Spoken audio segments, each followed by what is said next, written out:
Hi, kids. It's Mr. Edwidge. We're here for Elvis and the Underdogs. And Elvis and Benji are talking about his episode from school. That's where we left off. Here you go. It's not every day an ambulance shows up with flashing lights and a siren at our school. I'm really worried a video of it will appear on YouTube. Well, if it's not there now, it probably won't show up. That's not necessarily true. Someone might have caught it on video, but they didn't post it. If there's a video, I'm pretty sure Billy Thompson will track it down and post it if he can. Billy Thompson? Who is that? Oh, just this kid in school that I hate. Benji, it's not proper to hate people. Fine. He's a kid at school who is the bane of my existence and who I intensely dislike so much it makes my stomach hurt. Okay, that's much better. And nice usage of the vocabulary word bane. But I wouldn't lose any sleep over this Billy person posting anything on the internet. There's no sense in worrying about things you can't control. Besides, you have a lot of people looking out for you. And if he does something improper like that, I'm sure your mom will take care of it straight away, which means he's the one who should really be worried. I pride myself on being afraid of very little, but your mom even makes me a little nervous. I chuckled at that too. Okay, I'll admit it. Elvis could be pretty funny when he wanted to be. 8. There are 3 different 4th grade teachers in my school, and I may be biased, but I definitely have the best one. Ms. Blaine is fairly new to the school, so even though she's heard about my older twin brothers, she doesn't compare me to them like all my past teachers did. Anyway, as soon as Ms. Blaine met Elvis, she was all over him, petting him, stroking his head, scratching his ears, and cooing at him in that funny way people do when they love animals more than people. I was actually pretty surprised. This was not the same Ms. Blaine I had described to Elvis before we came to school today. Yesterday, when Elvis and I got home after the hospital, I was exhausted. And even though I kept trying to nap, Elvis asked me all sorts of questions about my school, my teachers, and what he could expect the next day. I finally showed him my 3rd grade yearbook to shut him up. My mom came into my room to bring us a snack and caught me talking out loud to Elvis. I was trying to explain to him why my hair was so crazy pants in my class picture last year. It all came down to bad timing on my part, because I had just finished presenting my science report on static electricity, which I had demonstrated by rubbing a balloon on my head, which had caused some of my hair to stand straight up. And then, of course, we were called for pictures. Elvis found this story highly amusing. Anyway, my mom gave me a strange look, and I was about to explain what I was talking about, but I thought about Dr. Helen's advice and decided to keep my mouth shut instead. She didn't press me, which goes to show Dr. Helen was right about how maybe my mom didn't need to know everything. Finally, after eating a plate of banana bread, Elvis fell asleep. And, thankfully, so did I. I wondered if Elvis remembered what I had told him about Ms. Blaine, because this was a totally different Ms. Blaine than I was used to. I was just so shocked watching her swooning over Elvis. Ms. Blaine is fairly strict in my opinion. She's a no-nonsense New Yorker type who gives off the air that she's heard it all, so it's best to not even bother lying to her. While she was petting Elvis, she told me she had a friend in California who has the exact same type of dog, but female, and she joked that she'd show Elvis a picture of her later. So now my teacher is trying to make a love match for my dog? Or the president's dog? If Elvis found a girlfriend, what would that make her? The first lady dog of the White House? Elvis enjoyed all the attention. Why wouldn't he? Ms. Blaine is by far the prettiest teacher in school. She doesn't dress like the other teachers in print dresses. She usually wears all black and looks like she belongs in a science fiction movie about the future. My class has 27 kids in it, and pretty much every pair of eyes was on me, or, truthfully, on Elvis when we walked into my classroom the next morning. Ms. Blaine made Jessie Snyder switch seats with me so I could sit on the aisle and Elvis could lie next to me without blocking anyone. Jesse wasn't happy about it, but he knew better than to object because Ms. Blaine never puts up with students talking back to her.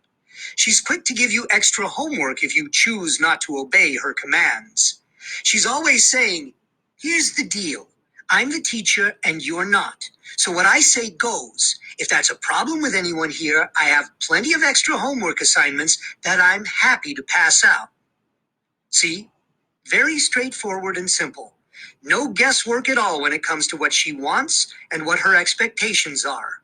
We kids have enough on our minds when we're in fourth grade, so it's nice to have an adult in our lives who we don't have to try to figure out. My new seat was the third chair from the front in the first row on the left by the door. I had only sat down for 1 second before Ms. Blaine said she wanted me to come up to the front of the classroom and introduce our new special guest. This was the last thing I wanted to do, but like I said, who am I to object to anything Ms. Blaine asks of me? So I went to the front of the classroom, and Elvis walked up and sat right next to me. Let me be very clear. When Elvis is sitting up next to me, we're pretty much the same height. And of course, he weighs about 4 times what I do, so we looked like quite an unlikely pair. Hi, everyone. This is my new service dog, Elvis. Well, his full name is Parker Elvis Pembroke IV. Immediately, the class started laughing. I wasn't sure why, but I looked over at Ms. Blaine, who motioned me to continue. He prefers his full name, but I think he looks more like an Elvis. He's a Newfoundland, which means he's in the working class of dog breeds. Newfoundland is in Canada, and it's very cold there. These dogs are used for water rescue. They were taken on ships so they could save sailors who went overboard, so I'm assuming he can swim, but I haven't seen him swim, so I don't know for sure. Of course I can swim, Elvis barked twice. Oh yeah, he can swim. The class found this very amusing, that I was pretending to understand what my dog had to say. Very good, Benji. Now can you tell us why you have him? Well, first off, there's been a mix-up from the farm where we got him, so there's a chance he's not even my permanent dog. My mom has been calling the place, but the guy she's supposed to talk to is on vacation at an eco lodge in South America. Apparently, eco lodges don't have very good cell phone reception because her calls keep going straight to voicemail. I suppose no one wants to hear about him, though. Again, the classroom broke out into laughter, which was weird because I wasn't trying to be funny or anything. So, Benji, can you tell us why you need a service dog? Sure, Ms. Blaine. I need a service dog because a few weeks ago I had a seizure in the hallway, which I'm sure everyone has heard about. And my doctor isn't totally sure yet what caused it or whether I might have another one. She wanted me to wear the world's ugliest helmet, but instead I got the world's largest dog. Elvis has been trained to help me if it happens again. Ms. Blaine raised her hand, which I found a little odd, but I went with it. Yes, Ms. Blaine, did you have a question? I did, Benji, thank you. What exactly will Elvis do if it happens again? I mean, what sort of training did he have to be a service dog? That's a very good question, but I have to be honest and say I don't really know the answer. My mom says that dogs who have this sort of training are able to sense it before I have a seizure, and then they make sure I'm in a safe location in case I fall down. They also know how to call for help. Just this morning when I tripped and fell down in my room getting ready for school, he picked me up by my pants and set me back up on my feet. It was pretty cool. Shall I demonstrate? I could tell Ms. Blaine wanted to see it, but at the same time she wasn't sure whether it was appropriate. But the whole classroom started stomping and cheering, and it's not like I've ever gotten this much attention. Well, this much positive attention. Sure, go right ahead. I looked over at Elvis. I was yammering on and on about him out of nervousness, and I never really checked in with him to see how he was feeling. Can we do this, boy? I asked. You know I'm not a show pony, and this isn't show and tell, Elvis said. I turned back to Ms. Blaine and told her I needed a moment to have a mini conference with my dog. Everyone laughed, but I didn't care. I walked toward the corner and Elvis followed me. Please, can you just help a guy out? I appreciate you asking nicely, but I'm not really here for fun and games. I'm here to protect you. Really? What about our talk the other night about Tazy? You know, how you're just the temp, so we can relax the rules a little bit? Don't you think that should be a two-way street? Elvis looked at me very seriously. You are smarter than you appear, and I will concede your point. You gave a fine argument, so I will acquiesce. I didn't understand anything you just said. I said, fine, you're right, and let's get this over with. I turned back around. Okay, we're all set. He gets stage fright sometimes and needs a pep talk. The class broke out in laughter again, and I could tell Ms. Blaine was also trying hard not to laugh. I lay face down on the floor, and soon all the kids were standing up so they could get a better view. Elvis, without missing a beat, simply leaned forward, grabbed me by my belt, and tossed his head up, and boom, I was standing upright again. The applause was thunderous. Seriously, I've never heard anything like it. They asked me to do it again. So again, I lay down on the floor, and again he whipped me back up so I was on my feet. The room was cheering, and I have no problem admitting that it felt amazing. No wonder the twins loved being sports champions. It was pretty awesome to have my classmates yelling out my name. I couldn't help myself. I hugged Elvis. Good boy. Thanks, buddy, I whispered into his fur. Let's do an encore, shall we? He said back. Tell them now I'll demonstrate what I'd do if someone came in to kidnap you. What? Miss Blaine thought I was talking to her, so she responded, Did you need something, Benji? Do you want to see one more thing? The classroom responded with more stomping and clapping.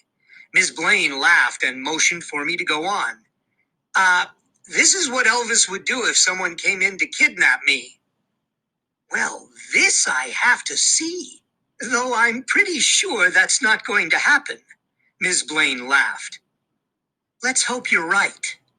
I went back and sat at my desk, but I was pretty nervous because I had no idea what was about to happen next. Are you sure about this? Again, Miss Blaine assumed I was talking to her because, honestly, who else would she think I was talking to? Certainly not my talking dog. It's only if you want to. If you're not comfortable, then we don't have to. This was met with boos from everyone in the class. I'm not sure who started it, but suddenly the kids were chanting, Benji, Benji, Benji. I guess I got swept up in the moment and just decided, what's the worst that could happen? I'd end up in the hospital again? So I nodded to Elvis that I was ready to go. Elvis barked 3 times and then ran over to the windows that lined the entire side of the wall. They were all open a few inches.